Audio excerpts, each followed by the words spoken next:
for this session will be what will be say Spacelift, like its component, like we have a stack policy. Then we'll get to know about prerequisite of for the demo. Then we have a main demo. So first, what is Spacelift? Spacelift is a highly flexible platform that integrates with popular infrastructure as a code like management tools. It helps overcome common state management issues and adds several must-have features for infrastructure management. And Spacelift is a sophisticated and complaint infrastructure delivery platform for Terraform, CloudFormation, Plumi, and Kubernetes, as well as Ansible also. Spacelift works with any IaC setup and is capable of working as a self-hosted agent on the infrastructure, and therefore it has a maximum capacity, maximum security without any sacrificing the functionality. So one of these component is a stack. So I will go through on the why about the stack component as well. Just first can get the theory part. So stack is the one of the core concept in Spacelift. So a stack is isolated and independent entity and have the choice of word mirrors product like our AWS CloudFormation or Plumi. So stack is a combination of source code, current state of the management infrastructure like our Terraform state file, and configured in the form of environment variables and mounted in the files. So another component is that policy.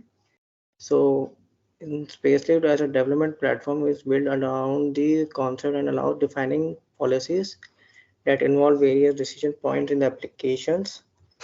User defined policy can decide login. Login is like who get the who can log into the Spacelift account and relieve the limited access to that person. Access is who get to access individual stack and with what level of access it has. Approval, so in approvals who can approve or reject the run stage and how a run can be approved. Initialization will be include the runs and the tasks that can be started. Notification will be include the routing and the filtering of notification where it is to be sent on the email or the particular ID or the credentials. Plan which changes can be applied. So before executing any files, they need to be a plan like we have in our Terraform. Push how ticket push events are interrupted, tasks, which one of commands can be executed, and we have triggers. What happens when blocking runs terminate? So whenever we trigger a pipeline or trigger a process, we can view that process as well. So what I have done for this demo, I have used the GitHub Spacelift account, which is configured with my GitHub account, and I have logged into that Azure and add a contributor role for the Spacelift so that I can integrate and use my GitHub repos for the Azure cloud. Then I have set up the environment variables in the Spacelift in the stack configuration settings so that my Azure cloud can have the access of my Spacelift and trigger the resource group so that it can create a VM in the demo. Right, where we have stacks, which I already show you in the theory part, modules, runs, spaces, resources, policies, and other things like webhooks and worker and agent pools as well. So in stack, what we do first, we add a new stack. We can name it anything like testing. We are using the space in the legacy. We have two options to choose between them. One is legacy and another one is root. We can provide the label that is an optional one. We can give the definition of the stack. Then what we can do, we need to provide the GitHub. So I have already configured. So it is showing me to have a GitHub. Other than we can use the other as well, like GitHub Custom App, GitLab, Bitbucket Cloud, and Azure DevOps as well. So it loads all the repository present in my GitHub ID. So I am using the Azure one. I need to find out where it is. Yes. So my source code is present in the main branch, and it is and we can define the project root as well, but you can leave it for now. So in the backend we are using Terraform. So it is defined the Terraform. We can use the Pulumi CloudFormation Kubernetes as well as per the requirements. And in the version I am using the current version of my Terraform, which I have installed my local as well. So it is 1.3.7. Manage state will be included at the file of manage state file. If what you can do, if we already have a state file, we can use this option and upload the state file here. It is. So I am not enabling the administrator access right now, and worker node none has been shared. And some of the advanced options are also available, like for the auto deploy. If I make a changes through the GitHub, it will automatically trigger it. Auto retry will be also present there, and protect from deletion. If someone deleted, it will pop up and a message that deletion cannot be done. The access part, enable local preview and allow run promotion as well. So this thing I'm not using right now. So here it is testing demo 01. So when you come to our Spacelift, so this is the GitHub repository. I should make just a small change.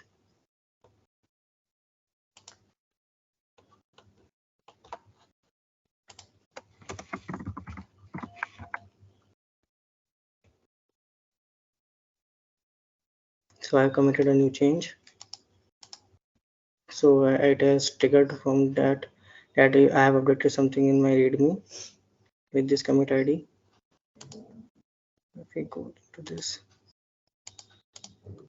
it is in initializing process. So what will happen?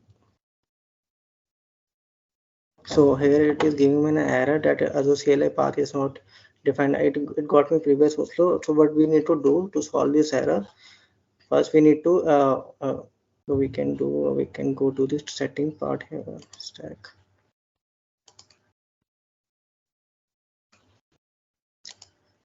setting environments.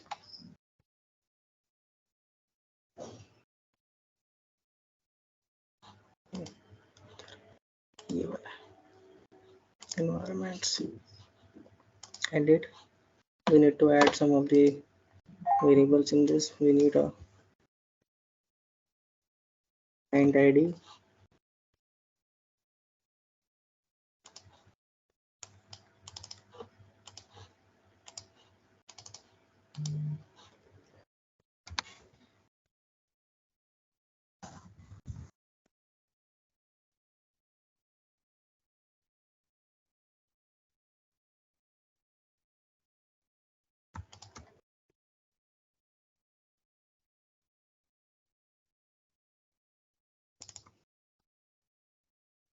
Client secret.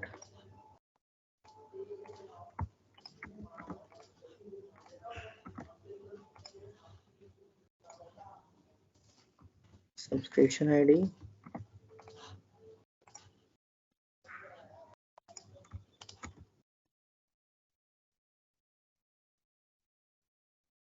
And the last is tenant ID.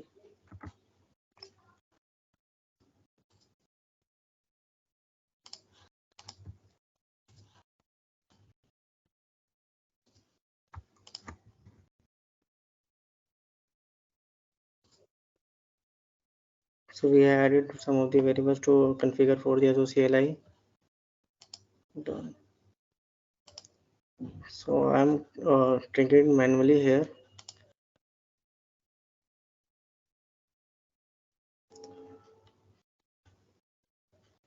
So what it will do, it will first prepare, configure some of these initializing process like configure file permissions, go permission for go, then it will go for the planning stage.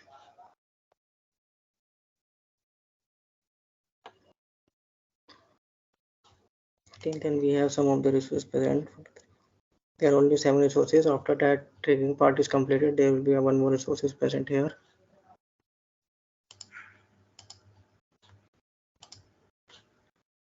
So it is allowed. So plan has been successfully updated. So it is saying to me confirm. So I will confirm it so that it can apply the changes and create a resource group in the Azure cloud.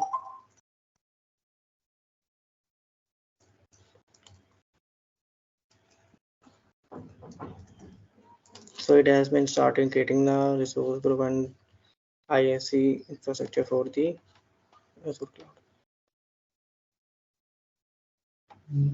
I have done manually in this part. We can auto deploy also do with the same.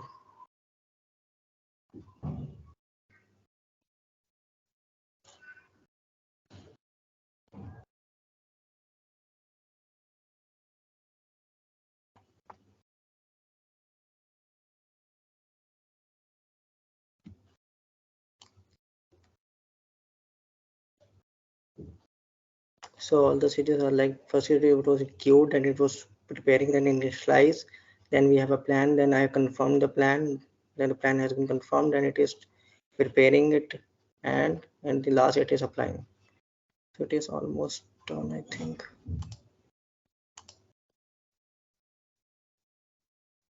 Yeah, there is a new resource group present with the name RG discrete board. Here it will be there is a VM with Linux VM named.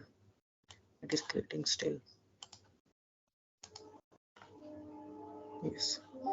So 13 resources have been added with this public IP and the resource group is named with this. We can refresh. Yes, we have a VM here.